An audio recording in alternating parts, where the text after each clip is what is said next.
পাথরের মতো জীবন্ত বহু কাটালেন, একটু মাটি হয়ে দেখেন। রাত 2টা-3টা পর্যন্ত পছন্দের দলের খেলা দেখে ফুর্তি করেছেন অনেক দিন, একটু কিছু কালের জন্য মাঝে মধ্যে একটু পরীক্ষা করে হলেও ভোর রাতে উঠে কনকনে শীত উপেক্ষা করে দাঁড়িয়ে লম্বা রুকু সিজদা দিয়ে তেলাওয়াত দিয়ে সালাত আদায় করে সিজদায় গিয়ে একটু চোখের পানি ফেলে আল্লাহর কাছে কেঁদে দেন।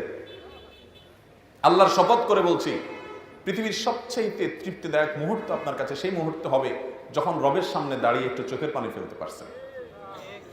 একটু চেষ্টা করে দেখেন, একটু ট্রাই করেন।